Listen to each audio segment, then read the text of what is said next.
Bem-vindo ao Pode Resenhar!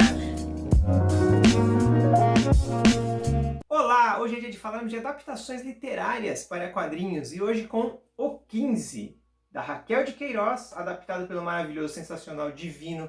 Eu não tenho adjetivos para colocar para esse homem, Chico, esse quadrinista sensacional aí. Então vamos falar de O 15, mas antes de mais nada, curta esse vídeo, compartilhe com seus amigos, se inscreva no canal e acione o sininho para ser notificado das novidades. Vamos lá para a resenha de O 15. Então vamos lá falar de O 15, da Raquel de Queiroz, adaptado pelo Chico, roteiro e arte do Chico. Não sei se vocês conhecem o Chico, mas se não conhecem, vão atrás. É um artista que tem muitos quadrinhos bons, como por exemplo Três Buracos, lançado pela editora Mino. Tem vários quadrinhos dele que são lançados pela Mino, e ele está lançando agora um autoral que é Carniça e a Blindagem Mística, que eu já fiz a resenha do volume 1 aqui, preciso comprar o 2 para fazer a resenha do 2. Mas o Chico, busca lá no nosso amigo do Guia dos Quadrinhos, você vai ver todas as obras lá do Chico. O 15 é uma adaptação da Raquel de Queiroz, uma autora sensacional. Recomendo um livro dela, Memorial de Maria Moura. Esse aí eu li o livro, não vi se tem... Poderia ter uma adaptação para quadrinhos, hein? Uma ideia. Memorial de Maria Moura teve inclusive uma minissérie pela Rede Globo,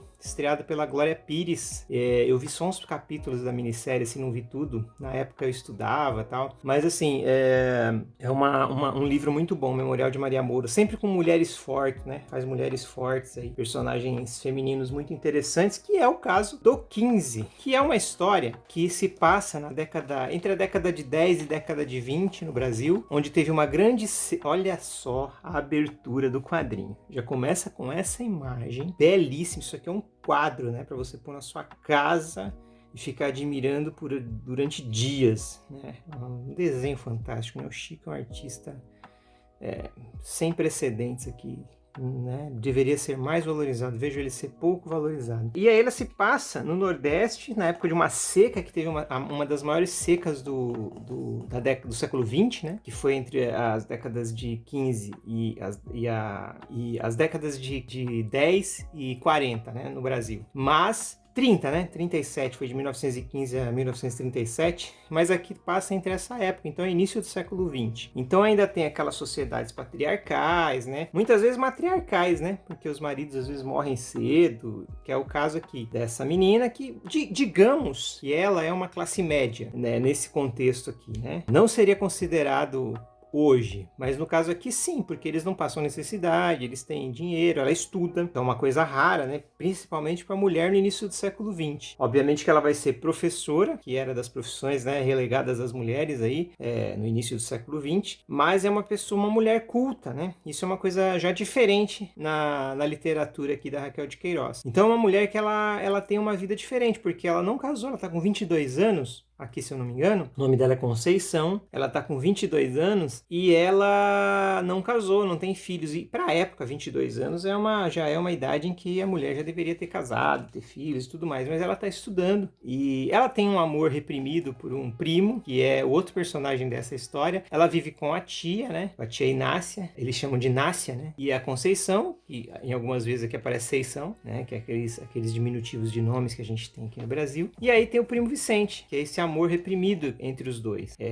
Eles têm ali não chega a ser um caso. E esse cara aqui é o único da família que insiste na criação do gado. O gado tá morrendo por causa da seca, ele fica ali tentando tratar para que o gado não morra. E então é aquela coisa. Mas eles têm recursos. Então essa que é a parte da história das pessoas que têm recursos. Então olha só que beleza isso aqui, ó, um flashback que o Chico tá falando aqui. Aquela questão do filho que estuda fora para ser doutor, né, que vai ser advogado, e o que ficou na fazenda é o filho que é meio relegado, assim, mas na verdade é o cara que cuida de tudo para que o dinheiro não acabe, né? E aí tem a história do Chico Bento, que aí é a outra parte da história, que é a história do retirante, do pobre, que é o cara que perdeu o emprego e que a patroa, ao invés, por causa da seca, ele falou, não, solta o gado aí, porque eu não vou mais investir dinheiro no gado e vocês estão sem emprego. Era isso. Então, coisas que acontecem hoje de outras formas, né? Mas enfim, ó, eu tenho lá o gado, não consigo mais alimentar, então você solta o gado. E aí ele solta o gado com tristeza. Ele ainda esperou uma semana para ver se a chuva vinha, né? Porque aqui é a questão da chuva. A chuva não chega, não tem comida, não tem nada. É uma realidade muito dura. E é uma realidade da fome. que aparece aqui. E é uma coisa que a gente está vendo novamente acontecer no Brasil. Eu acho que não nesse grau, e aí eu falo acho porque eu não tenho dados e eu não conheço como que é o sertão nordestino hoje, como que está a questão da seca. Eu não sei, é outra sociedade, né? Isso aqui é uma coisa que já estava superada no Brasil, mas que hoje, não sei, pelo que a gente vê, principalmente pelos canais, não da mídia normal, que a mídia normal não vai falar disso, né? A mídia normal tá pouco se lixando pra pobreza. Coloca aí quando tem alguma coisa que é de muito... que vai dar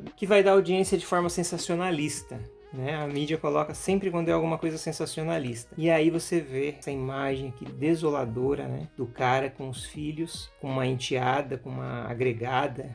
Eu não sei direito qual que é a relação dela aqui com a família, né? Mas ele vai a pé, porque ele não consegue uma passagem de trem. Passagem de trem o governo dá, mas tem uma pessoa que é um atravessador que vende. Então, coisas que a gente vê até hoje, né? E aí ele com, olha só, 5 crianças pequenas e mais essa moça que vive com eles. E aí eles veem a vaca que eles conhecem, olha lá a rendeira. E aí eles têm que passar e deixar ela lá, provavelmente ela vai morrer, né? E aqui tem uma coisa muito interessante, né? Por mais que eles sejam pobres e que eles tenham necessidade, aqui é a verdadeira face do povo pobre, né? Porque eles veem esses caras aqui fatiando essa vaca. Só que a vaca já tinha morrido por doença. Ou seja, ele falou assim, não, vocês não podem comer isso. Mas eles falaram, a gente tá com fome, nós vamos comer de qualquer jeito. E ele falou, não, vocês não vão comer não. A gente tem aqui, a gente divide. Só que ele tinha pra família dele, pra alguns dias, e aí dividindo com esse pessoal ele fica sem nada. Então assim, é muito triste, né? E a gente vê acontecer esse tipo de coisa ainda hoje. Aí tem lá as reminiscências desse pessoal, né? De tudo mais. E aí, pelo caminho, eles vão ficando pelo caminho. E acontece uma coisa muito triste que eu não vou revelar pra vocês quando vocês lerem. E aqui tem uma coisa que vocês, provavelmente eu não tinha ouvido falar. E eu acho que muita gente não tinha ouvido falar de campos de concentração no Brasil. E são campos de concentração de retirantes. Não é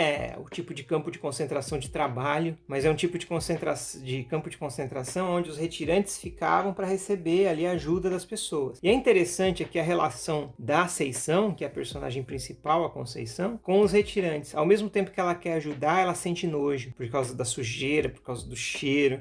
Isso que a Raquel de Queiroz coloca aqui é muito interessante. E uma outra coisa é a figura do negro na história. O preconceito que existe, porque aqui são 30 anos, de 20 a 30 anos do final, de 30 a 40 anos, né? Do final da abolição da escravatura. Então é muito recente ainda a questão da abolição. E o negro ainda é tratado muitas vezes como um serviçal de uma categoria inferior, né? Podemos dizer assim, de uma forma muito ruim, né? Isso, falar dessa forma é ruim. Mas é a visão que é colocada aqui. Uma visão, inclusive, preconceituosa das duas pessoas aqui. Que tentam ajudar. Olha essa imagem da família dele passando fome. Eu não vou contar mais a história, né? Para que vocês vão atrás desse álbum aqui. Dá para achar ele ainda, tá? Eu já tinha visto ele há um tempo já, porque eu gosto muito do Chico, mas não tinha conseguido comprar e de repente vi lá na Amazon e consegui comprar. Então, e as cores, né? Que o Chico coloca, essa coisa do sol.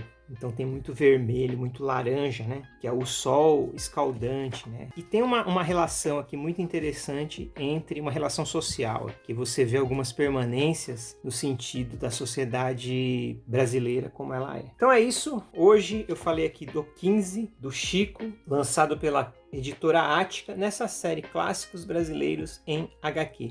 No final tem aqui também uns extras, tem os segredos da adaptação, ó, falando sobre os campos de concentração. Então tem no Tempo de O 15, ele fala de algumas coisas que aconteciam na época. Tem a biografia do Chico Francisco José de Souto Leite, olha só, o Chico e da Raquel de Queiroz. Então é isso, vão atrás disso daqui que é muito bacana, o 15 da Raquel de Queiroz, adaptado pelo Chico, da editora Ática. Então é isso, quero agradecer aqui aos nossos apoiadores, lembrando que a gente tem uma campanha no Apoia-se, apoia.se/podebater.